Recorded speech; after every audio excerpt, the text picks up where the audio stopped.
Assalamualaikum warahmatullahi wabarakatuh.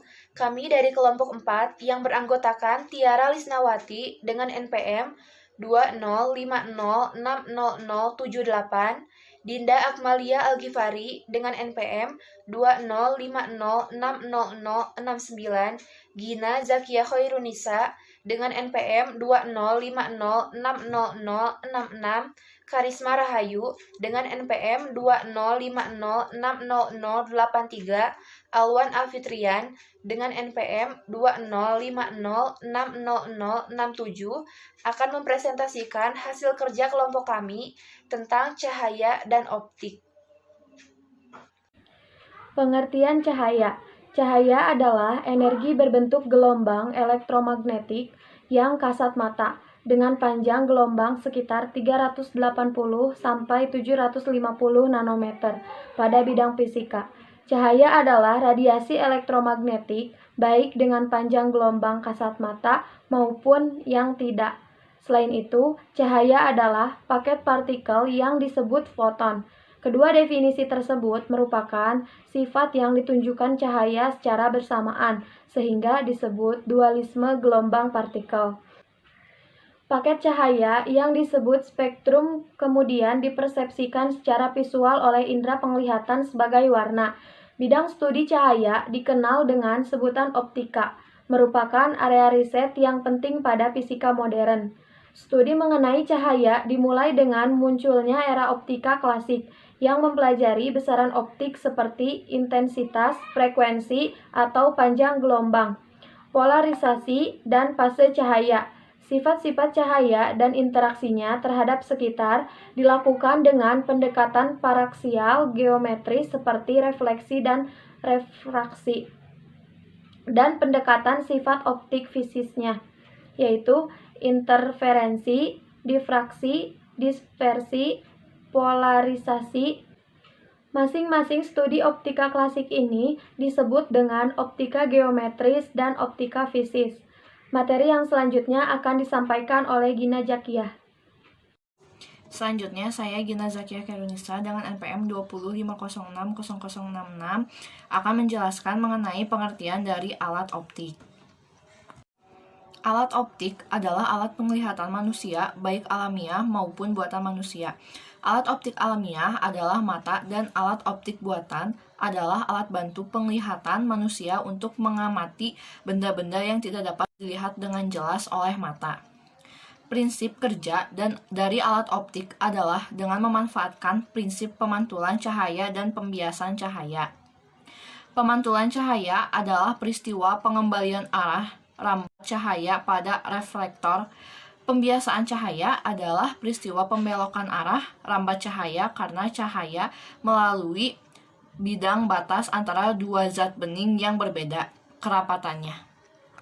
Alat optik dapat dibagi menjadi dua, yaitu optik alamiah adalah alat optik yang secara alami pada setiap makhluk hidup, contohnya mata. Sedangkan alat optik buatan adalah alat optik yang sengaja dibuat untuk membantu penglihatan mata supaya benda yang dilihat menjadi lebih jelas dan lebih besar. Alat optik buatan antaranya yaitu kacamata, lup, kamera, mikroskop, teropong atau teleskop. Sifat-sifat cahaya. Sifat cahaya yang pertama yaitu cahaya dapat merambat lurus. Di sini maksudnya adalah dari sumber cahaya, arah rambatannya tidak mungkin berbelok-belok atau membentuk sudut jika di dalam perjalanannya tidak bertemu dengan benda lain. Misalnya, cahaya matahari yang masuk dari kaca rumah tidak mungkin mencari jalan sendiri dengan berbelok. Jika arah rumah menghadap ke arah timur, maka cahaya matahari akan masuk dari arah depan, tidak mungkin masuk dari arah belakang.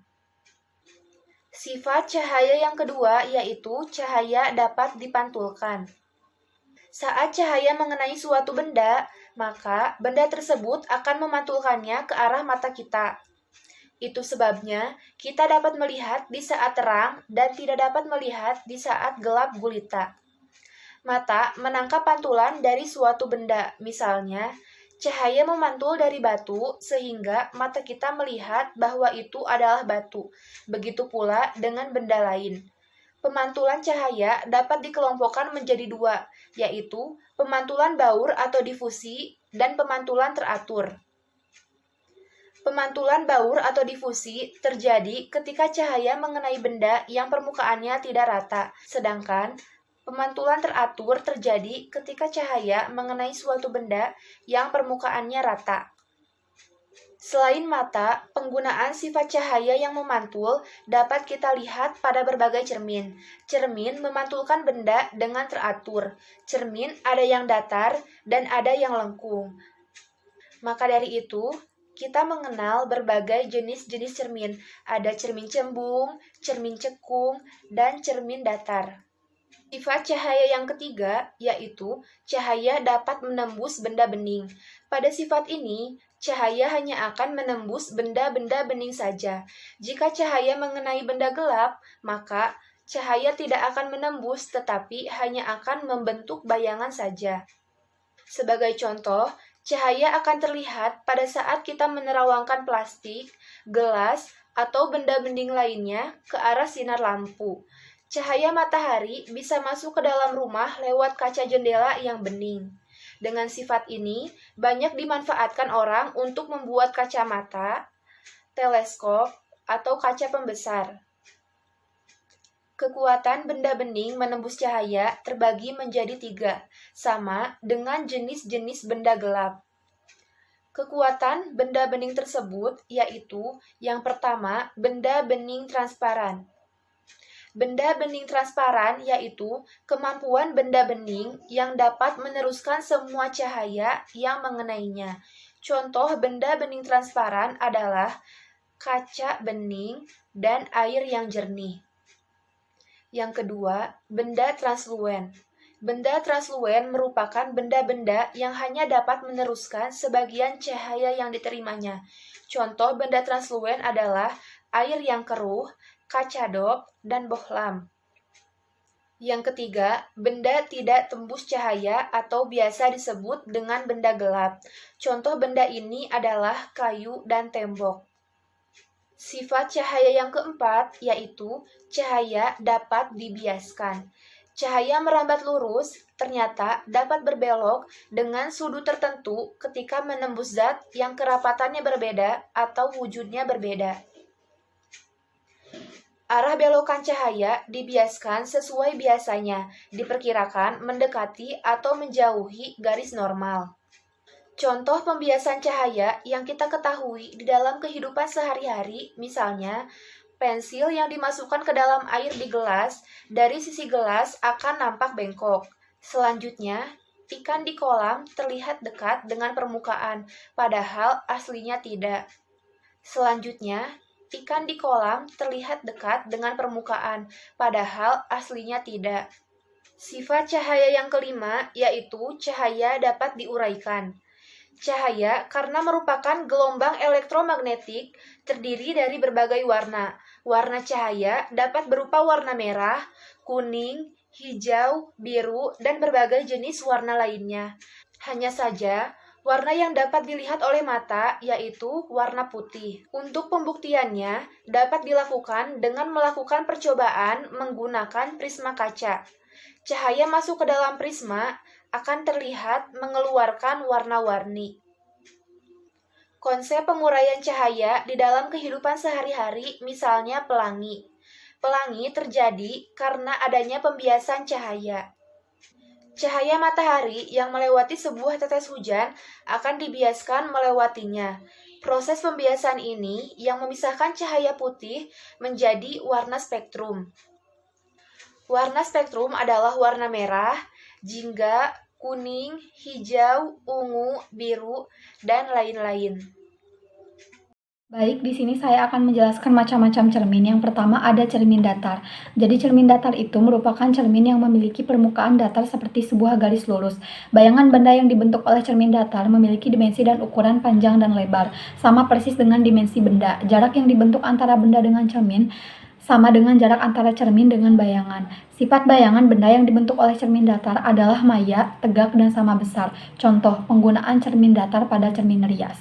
Nah, yang kedua ada cermin cekung. Cermin cekung adalah cermin yang permukaannya berbentuk lengkung teratur ke dalam menyerupai bagian dari permukaan bola. Bagian tengah cermin memiliki jarak lebih jauh ke benda daripada bagian tepi cermin.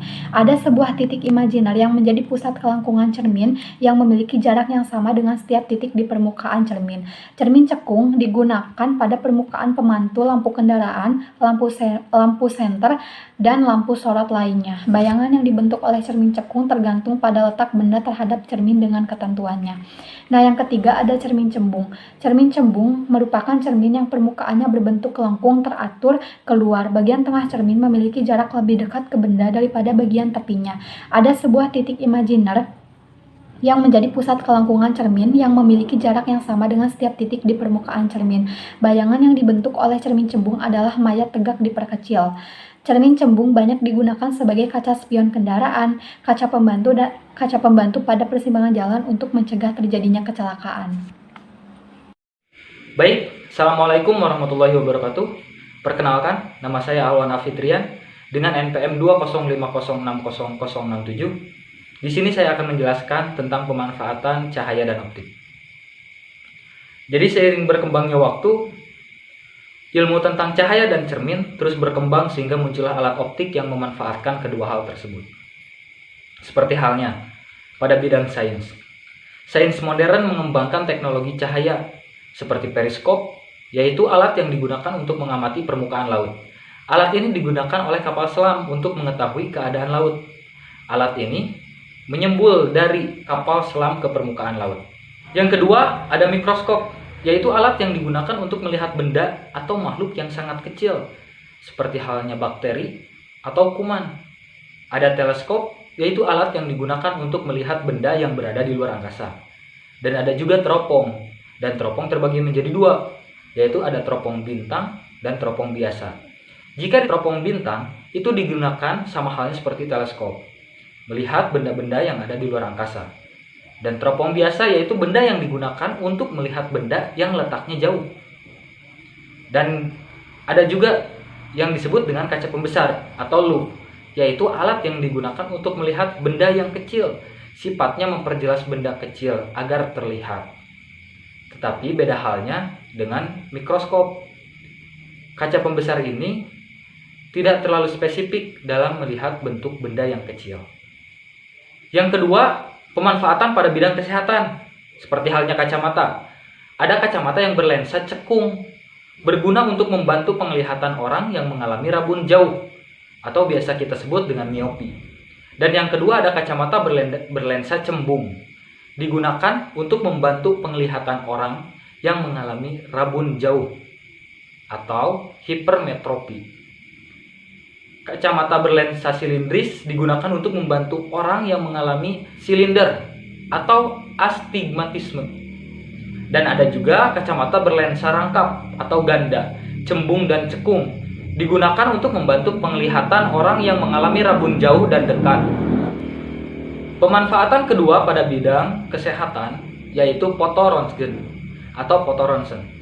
Digunakan untuk memotret struktur tulang di dalam tubuh manusia. Ini dilakukan ketika ada kerusakan pada tulang seseorang. Dan yang ketiga ada sinar laser. Digunakan sebagai pengganti pisau untuk membedah.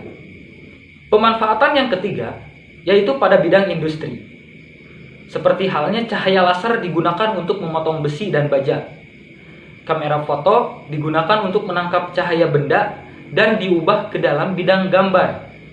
Seperti halnya pun kamera video digunakan untuk merekam kejadian atau peristiwa dan diubah ke dalam bentuk tayangan video pada layar.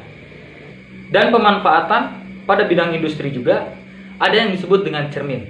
Pada dasarnya cermin terbagi menjadi tiga, yaitu ada cermin datar yang merupakan cermin yang permukaannya tidak melengkung, seperti cermin yang biasa kita gunakan sehari-hari. Adapun sifat dari cermin datar yaitu pertama, ukuran bayangannya sama dengan ukuran bendanya. Lalu jarak antara bayangan sama dengan jarak dari benda ke cermin tersebut. Penampakan bayangan berlawanan dengan benda. Seperti contohnya, jika kita bercermin, tangan kanan, maka di cermin tersebut akan menjadi bayangan tangan kiri. Bayangan pada cermin datar bersifat semu atau maya. Maksudnya, bayangan dapat kamu lihat tetapi tidak dapat ditangkap layar. Dan bayangan pada cermin datar itu tegak. Yang kedua, ada cermin cembung, yaitu cermin yang permukaannya melengkung ke arah luar. Cermin ini biasanya digunakan pada kaca spion kendaraan, seperti motor, mobil, dan bayangan dari cermin cembung bersifat maya, tegak, tapi diperkecil dari ukuran benda sesungguhnya. Dan yang ketiga, yaitu cermin cekung. Cermin cekung yaitu cermin yang permukaannya melengkung ke arah bagian dalam. Biasanya cermin ini digunakan sebagai reflektor pada lampu mobil, lampu senter, dan pada sendok. Adapun sifat dari cermin cekung, yaitu bayangan benda pada cermin bersifat tegak, diperbesar, dan juga maya. Dan jika benda jauh dari cermin cekung, maka bayangannya bersifat nyata dan juga terbalik. Sekian presentasi dari kelompok kami. Mohon maaf apabila masih banyak kekurangan, dan apabila ada yang ditanyakan, silakan ditanyakan secara langsung atau di forum diskusi. Terima kasih. Wassalamualaikum warahmatullahi wabarakatuh.